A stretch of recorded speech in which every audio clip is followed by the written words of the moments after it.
Gitbayers, selamat datang di podcast Gitbay FEB Unan, tempat ngobrol seru, santai, dan menyenangkan soal dunia investasi, ekonomi, dan isu-isu finansial yang lagi hits nih teman-teman. Nah, podcast ini juga bakal kembali ditayangkan di Unan Official, yaitu channel yang edukatif, informatif, dan inspiratif. Hostnya kembali lagi bersama aku, Dayana Noveliza, dan partner aku, Isma Aulia. Halo semuanya, kenalin aku Isma Aulia. Yang udah nonton episode sebelumnya pasti udah tahu dong kita bahas apa. Ya benar, kita bahas tentang korupsi dan dampaknya terhadap pergerakan saham. Nah bener banget Is, dan setelah pembahasan kita pada episode sebelumnya, kita jadi sadar nih bahwa korupsi ini bukan hanya soal uang negara yang dikorupsi, tetapi juga kepercayaan investor yang menjadi menurun nih teman-teman. Nah pertanyaannya sekarang, kalau kondisi kayak gini, gimana sih investor jangka panjang itu harus tetap hold atau kabur cari pasar lain?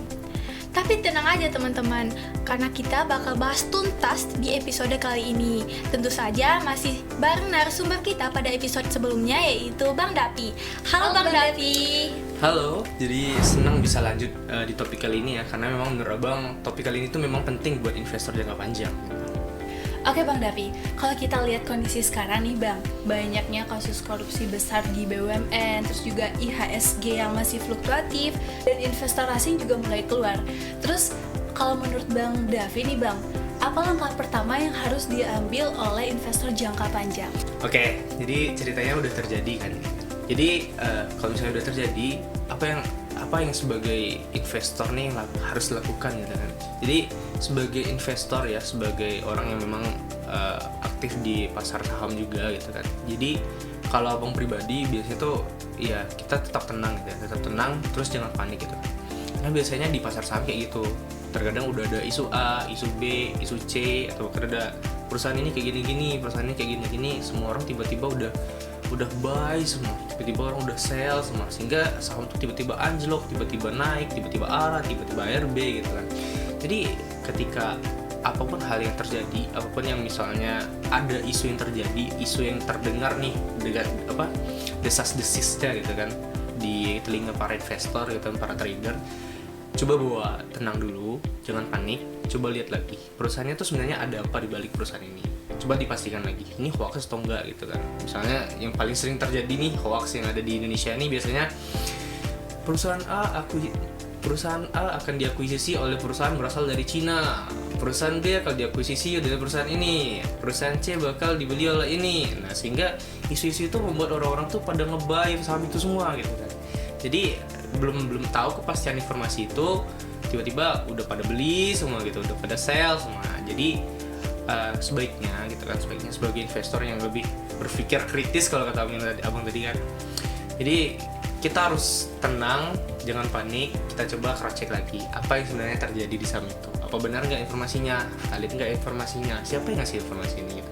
Kalau misalnya tiba-tiba teman satu kelas dekat enggak tahu kita main saham terus bilang ini BRI bakal gini, dia bakal naik sekian persen. Dia siapa gitu kan? Dia petinggi BRI kan enggak gitu kan. Jadi kita harus tenang, jangan panik, coba kita lihat lagi gitu. Jangan sampai kita itu FOMO ya kalau bahasa kita kan, fear of missing out gitu kan, ikut gitu. Jadi gitu, menurut abang sih ya, hal yang paling pertama ya untuk kita kalau misalnya udah terjadi desas-desis mengenai korupsi lah atau segala macam, atau misalnya isu-isu lain gitu kan. Itu sih menurut abang. Nah, di note banget ya teman-teman. Jadi kita tuh jangan panik, jangan ikut ketakutan pasar. Iya nggak Bang? Betul banget. Tapi masih tetap wajar ya Bang, investor itu merasa panik dan mungkin mulai menarik dananya. Tapi seperti yang Bang Davi bilang tadi teman-teman, kita harus tetap tenang. Ya, panik dan juga takut tuh udah biasa di pasar ya. Karena seperti yang bilang tadi kan, kalau misalnya di pasar tuh kita nggak bisa kita nerka apa yang terjadi sebenarnya kan. Jadi itu udah hal wajar gitu kan, panik. Tapi pokoknya orang manapun gitu kan yang mungkin teman-teman temui, walaupun dia bilang nih jangan panik, buat tenang, abang kalau misalnya ada kayak gitu abang panik juga sebenarnya. Karena apa? Pertaruhannya kan uang kita gitu kan. Karena apalagi retail kayak kita nih yang dananya mungkin terbatas gitu kan. Jadi hilang 100.000 aja agak kena gitu kan, nggak enak gitu ya kan. Hilang nih 100.000 gitu kan. Nah, makanya suka panik gitu kan, karena memang apa ya bahasanya tuh, saham ini mungkin sebenarnya agak cocok buat orang-orang yang memang orang-orang yang nggak punya uang sebenarnya menurut abang ya. Karena ya itu terjadinya karena uang kita dikit, isunya kayak gitu kan, kita nggak mau uang kita hilang ya kan, makanya panik. Ini ada isu ini, wah pasti jatuh nih, pasti jatuh, keluar gitu kan. Nah, jadi kayak gitu. Jadi panik pasti kayak gitu sih. Menurut abang pasti itu hal wajar gitu kan, hal wajar panik dan juga takut itu orang-orang narik dana segala macam itu hal wajar. Karena itu takut uangnya hilang gitu. Siapa yang mau uangnya hilang gitu kan? Karena tujuan orang kan berinvestasi kan ya gain gitu kan, kita dapat uang dari sana gitu kan, kita dapat keuntungan dari sana, bukan justru malah hilang uang kita gitu kan. Oh, jadi intinya kita itu kalau panik wajar nggak sih Bang? Karena kan siapa juga yang mau kehilangan uang kan? Ya betul. Jadi itu benar dan juga sering terjadi kan. Tapi ya kita sebagai investor retail nih, ya kita tetap cari apa ya? Maksudnya Bang tuh kayak di pasar saham tuh kan kita nggak tahu apa-apa gitu kan. Kita nggak tahu. Seperti yang bilang tadi kan spekulasi. Jadi kita sebagai investor retail ya kita cross check, kita ini kritis, kita coba cek ada nggak opportunity di sini. Cek lagi ada nggak kesempatan masuk nih gitu kan, mungkin ditahan berapa itu misalnya jangka panjang setahun 2 tahun bisa nggak nih gitu kan, atau misalnya ternyata walaupun kayak gitu ternyata dia masih tetap bagi dividen dan dividennya tuh dividen yieldnya gede gitu kan, jadi masih bisa ada opportunity-nya gitu kan. Jadi sebenarnya ya kita nggak usah terlalu meresponnya dengan terlalu hype gitu loh. Jadi aduh ini turun gitu semuanya turun gitu. Terus kita ikut turun juga, nggak mau keluar gitu kan. Ya akhirnya dengan kondisi itu ya Pak yang ada justru Indonesianya yang makin buruk gitu kan, karena nggak ada investornya, karena kabur semua. Tapi menurut Bang, walaupun seburuk apapun yang ada di Indonesia ini ya, walaupun kemarin kita sempat dibekukan, ya pada akhirnya kan investor tuh ada juga gitu kan. Kayak kemarin pada akhirnya Bursa Efek bikin peraturan baru kan, gara-gara investor pada cabut gitu kan, bikin peraturan kalau misalnya perusahaan boleh buyback saham mereka tanpa sepengetahuan dari Bursa Efek. Nah itu kan salah satu contoh untuk menahan pergerakan saham sebenarnya kan. Ya itu yang tadi strategi itu banyak di Bursa Efek ini gitu kan. Ya salah satunya akhirnya yang turun tangan kan ya yang megang tokonya gitu kan, dari Bursa Efeknya ternyata yang ngambil regulasi gitu kan. Kemudian itu sih menurut Abang, jangan terlalu hype sih menurut Abang. Coba kita lihat ke depannya gimana, kita coba cek lagi. Terus kita coba cek ada nggak opportunity di saham tersebut. Itu sih Bang. Wah, menarik banget nih teman-teman. Berarti bagi investor jangka panjang, ini bukan soal cabut atau kabur dari pasarnya ya Bang, tapi lebih ke arah memilih strategi yang mana yang benar, yang bagus buat saham. Betul. Sekarang kita masuk ke tips praktisnya nih Bang. Nah, dengan kondisi pasar yang penuh resiko saat ini nih Bang, gimana cara kita milih saham supaya dapet yang aman gitu Bang? Yang aman? Iya, yang sebenarnya, aman. kita bilang kalau di pasar modal ya, apalagi pasar saham itu kan sebenarnya nggak ada yang aman sebenarnya. Kalau dibilang aman banget nih, nggak ada.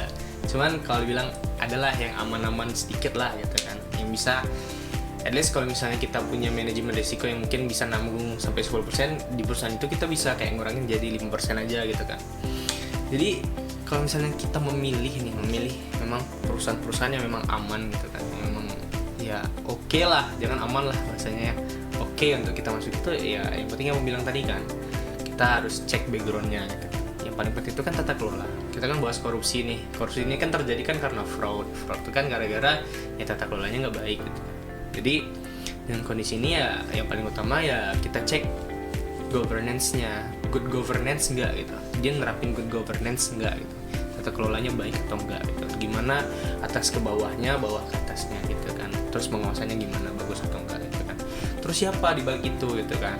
Kita lihat nih kalau teman-teman nanti belajar tata kelola. Tuh salah satu dosen selalu bilang kalau di Indonesia nih tata kelolanya tuh aneh. Biasanya tuh komisaris itu dipilih itu biasanya berdasarkan backgroundnya, dalam artian tuh dia ngerti akuntansi, dia ngerti sektor-sektor dari perusahaan tersebut, atau misalnya dia ada background lah terhadap perusahaan tersebut, atau misalnya dia punya keahlian dalam leadership segala macam. Cuman di Indonesia ini terkadang komisaris tuh dipilih berdasarkan politik gitu kan. Jadi agak sulit nih, itu kan yang bilang tadi kalau di perusahaan Indonesia ini agak sulit ngomong aman atau nggak aman gitu kan, karena emang emang agak unik gitu kalau di kita. Kemudian apalagi bang cara tipsnya untuk cari perusahaan yang oke kan? Ya kita lihat lagi, kita diversifikasi tadi kan, seperti yang bilang tadi kan, bisa diversifikasi portofolio. Misalnya kita beli obligasi sekian persen, di saham sekian persen, atau misalnya di surat negara sekian persen, SBN sekian persen gitu kan. Itu misalnya mau coba juga yang syariah juga bisa gitu kan. Beberapa syariah juga udah ada di Indonesia gitu. Mungkin beberapa investor kan harus sesuai dengan keyakinan gitu kan, agama Islam gitu kan. Kemudian ada juga diversifikasi saham tadi kan, yang per sektor yang bilang tadi kan. Boleh misalnya teman-teman punya saham tuh ada di dua sektor, di pertambangan sama di perbankan. Misalnya perbankannya bagus, ternyata di pertambangannya jelek gitu kan. Jadi ada maksudnya itu kayak saling nutup gitu loh. Ini minus 2%, ini minus 5%. Akhirnya kan tetap cuan juga gitu kan.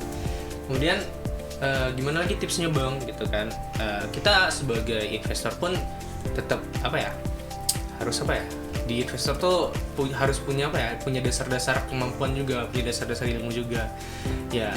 Seminimal-minimalnya kita tuh bisa baca laporan keuangan gitu.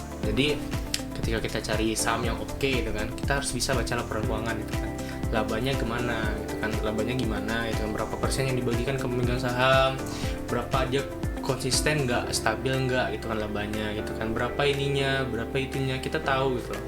Terus kemana arahnya, ininya ke direksinya gimana, ke ininya kemana gitu kan.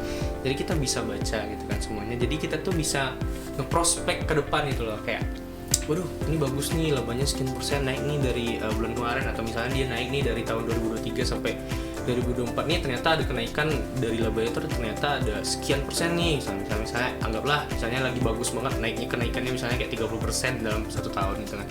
Berarti kan prospeknya bagus. Dengan adanya kayak gitu kan berarti sentimen positif tuh masuk ke perusahaan itu gitu kan. Jadi investor tuh kepercayaan investor tuh balik lagi. Anggaplah misalnya Pertamina ini kan orang nggak percaya lagi kan gitu kan, dengan korupsinya misalnya yang sekian ratus triliun, kuadriliun gitu kan. Jadi tiba-tiba ketika ini tahun berapa? 2025. Anggaplah misalnya tahun 2026, 2027 misalnya. 2027 ternyata laporan keuangan itu ternyata naiknya luar biasa gitu kan, gara-gara terungkapnya kasus korupsi ini tadi kan. Yang awalnya mungkin investor tuh nggak percaya sama Pertamina itu kan, gara-gara korupsi yang luar biasa ini kan. Ya akhirnya mereka mungkin berbenah gitu kan, mereka mencoba mengevaluasi perusahaan mereka gitu kan, BUMN ini. Dari kebijakan presiden pun mencoba untuk mengevaluasi dari BUMN gitu kan.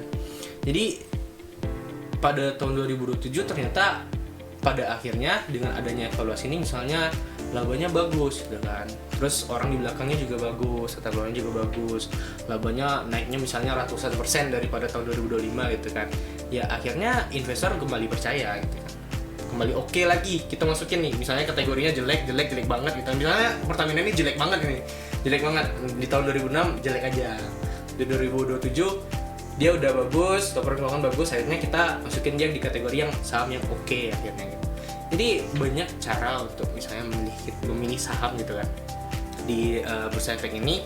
Ya salah satunya beberapa yang bilang tadi kan. Kemudian kalau abang pribadi, kalau memilih saham nih kan, abang kan sebenarnya kalau dihitung-hitung sebenarnya lebih ke trader. Jadi trader atau swinger gitu kan. Abang mungkin abang beli hari Jumat, abang jual hari Senin. Atau misalnya abang beli hari Senin, Jumat abang jual gitu kan. Jadi ketika abang milih saham sebenarnya abang tuh lebih suka lihat arus dana masuk dari investor-investor luar. Kalau misalnya kita tuh kan kalau di bursa kita tuh kan investor-investor tuh kelihatan nih gitu, dari broker-brokernya gitu kan. Ya salah satu broker-broker itu kan broker-broker dari luar negeri gitu kan. Jadi kalau misalnya udah ada broker-brokernya masuk, dananya banyak gitu, terus dia brokernya broker luar negeri, diikuti juga sama broker-broker BUMN. Nah abang yakin tuh bakal naik juga tuh, minimal 10% segala beberapa persen lah gitu, pasti naik tuh. Karena memang udah ada udah ada sentimen yang masuk ke sana gitu kan. Pasti broker-broker yang di luar negeri itu kan mungkin standar mereka kan tinggi nih gitu kan. Standar mereka memilih saham itu kan harus gini gitu kan. Jadi sehingga ketika mereka masuk di satu saham, berarti kan ada pertimbangan di sana mereka masuk kan. Jadi walaupun kita tanpa analisis nih, misalnya abang baru bangun gitu kan, baru bangun 8:30 gitu kan, pasar buka jam 9 gitu kan. Terus abang lihat nih, baru mulai nih pasar nih gitu kan, jam 9.01 atau 9.05 tuh tiba-tiba broker-broker luar negeri tiba-tiba masuk di salah satu saham gitu kan. abang secara pribadi nih ya, disclaimer pribadi nih, abang bakal masuk juga gitu kan, karena abang yakin ini bakal volatil gitu kan, bakal apa ya, bakal naik, bakal turun dalam satu hari yang sama gitu kan, jadi abang mungkin bakal masuk juga. Itu dari abang pribadi nih. Kemudian ya itu sih menurut abang beberapa tips untuk cari yang memang mencari perusahaan-perusahaan yang untuk kita investasi itu yang oke gitu kan, dari tata kelola, laporan keuangan, kemudian cari dana arus asing tadi masuk tadi, kemudian cari juga perusahaan yang memang orang-orang yang dibaliknya tuh memang orang-orang yang bisa dipercaya juga gitu kan. Kemudian yang terakhir, hindari perusahaan yang memang sering bermasalah. Jadi kalau misalnya udah ada masalah A, baru mulai 2 bulan lagi tiba-tiba ada masalah B, tiba-tiba masalah C, hindari aja lah itu gitu. Kenapa? Pada akhirnya kalau terlalu banyak masalah akhirnya disuspend gitu kan, bursa efek gitu kan. Jadi sebaiknya dihindari. Jadi carilah saham-saham yang mana apa ya, maksud bang tuh kayak carilah saham tuh yang bener-bener dipercaya gitu loh, bener-bener yang memang apa ya, kalau kita taruh di sana kita tinggal tidur kita aman gitu. Jangan sampai kalian tinggal tiba-tiba RB gitu. Ya jadi jangan sampai kayak gitu. Mungkin itu sih dari abang tips-tips untuk cari saham-saham yang memang oke gitu lah. Oke, kalau gitu dari penjelasan Bang Davi tadi jadi lebih masuk akal nih teman-teman. Kalau korupsi itu memang masalah yang besar, tetapi kalau kita bisa pilih perusahaan yang tepat, atau mungkin kata Bang Davi tadi perusahaan yang oke atau saham yang oke, kita bakal tetap dapat cuan nih teman-teman dalam jangka panjang. Bener nggak Bang Davi? Betul. Iya, bener banget. Tapi nih Bang, kalau misalkan masih juga ada investor yang maju mundur gitu, belum berani buat berinvestasi, itu kira-kira ada nggak sih Bang titik dimana mereka tuh bakal investasi juga gitu Bang?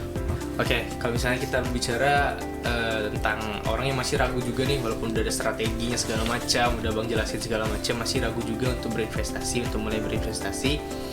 Mungkin ada 2 hal sih. Mungkin kalau misalnya dalam kondisi sentimen kayak gini ya, menurut abang tuh kayak yang pertama tuh kayak kita coba balik ke pasar ketika dia tuh udah lebih stabil gitu loh. Misalnya kayak gini, kita kan udah tahu kan ada IHSG itu kan, indeks harga saham gabungan gitu kan, yang mana seluruh saham tuh digabungkan di satu indeks, di satu chart gitu kan untuk harganya, sehingga di sana tuh kita bisa menilai kondisi apa ya, kondisi persahaman, kondisi perusahaan-perusahaan yang go public di Indonesia gitu kan. Jadi gimana kita ngecek stabil atau nggak stabilnya bang? Jadi kita belajar lagi ke analisa secara teknikal kan. Misalnya kita tahu nih stabilnya Indonesia tuh IHSG-nya tuh misalnya di angka 7.000. Abang selalu bilang, kalau abang dari tahun ke tahun selalu ngecek harga IHSG tuh mentok-mentok nih. Kalau misalnya lagi bagus, apalagi lagi bulan-bulan dividen, pasti harga IHSG itu biasanya di angka 7.000. Kalau misalnya di tahun-tahun sebelumnya tuh di angka 6.000. Kalau sekarang menurut abang targetnya udah 7.000 karena beberapa perusahaan udah masuk lagi kan gitu kan, udah nambah harga-harga di IHSG. Jadi stabil menurut abang tuh ya di saham di harga 7.000 kalau sekarang. Bukan sama gitu 7.000, maksudnya IHSG-nya di harga 7.000. Itu stabil menurut abang. Jadi perusahaan-perusahaan di Indonesia tuh di IHSG 7.000 tuh menurut abang itu adalah kondisi pasar yang stabil gitu. Jadi kondisi pasar stabil ini sebenarnya tergantung pribadi masing-masing dengan analisa pribadi masing-masing. Kalau abang terakhir abang mencoba cek di Desember, abang masih berpatok kalau misalnya bagusnya saham Indonesia tuh ketika IHSG 7.000. Karena biasanya kalau di IHSG 7.000 tuh naik dia 7.100, 1.200, 300, 400, 500, 600, turun dia 200, 300, 400, naik lagi terus tuh 400, 500, 600, 700, gitu. Cuman kondisi sekarang kan udah jauh kan. Kondisi sekarang tuh udah 6.000 berapa gitu, udah 6.000-an kayaknya, malah 6.100, 6.200 tuh. Dan menurut abang sebenarnya kondisinya masih fine-fine aja gitu kan. Cuman karena memang kondisi yang dibekukan kemarin nih yang bikin sedikit heboh gitu kan di media sosial dan juga orang-orang investor gitu kan. Kemudian apalagi caranya? Caranya satu lagi ya stop di pasar modal, kan? Bukan di stop pasar modal sih, lebih tepatnya itu kayak stop di main saham gitu loh. Tapi coba pakai instrumen lain aja gitu kan, kalau misalnya masih takut. Misalnya kayak obligasi Indonesia kan sekarang udah bagus-bagus. Ini kan kuponnya 6% per 6 bulan. 6% kan kalau misalnya uangnya 100 juta kan 6 juta per 6 bulan gitu kan, udah oke gitu. Jadi menurut abang sih caranya itu lagi, karena walaupun abang jelasin strategi A, B, C, D sampai Z pun kalau misalnya memang orangnya takut terus dananya nggak ada, ya nggak bakal mulai juga gitu kita sih. Wah, banyak banget nih insight yang dapat kita ambil dari penjelasan Bang Davi tadi. Dari yang mulai kitanya panik, lihat kondisi korupsi saat ini, jadi menjadi lebih santai teman-teman. Jadi lebih santai dan lebih paham mengenai strategi apa sih yang dapat kita ambil dalam situasi saat ini. Iya, jadi pelajarannya kita itu jangan langsung panik, tapi santai aja dulu gitu. Analisis fundamentalnya, terus juga cari strategi yang bijak buat kita. Oke, terima kasih Bang Davi yang udah meluangkan waktunya dan memberikan pembelajaran yang sangat berharga bagi kita semua. Oke. Sama-sama. Kemudian aku juga ngucapin terima kasih juga ke Dayana dan juga Isma yang udah memimpin podcast kita kali ini. Ya, Abang harap dengan ilmu Abang yang sedikit ini ya, mungkin bisa nambah sedikit insight-insight baru dan juga yang ilmu baru buat para gibayers dan juga teman-teman semua gitu.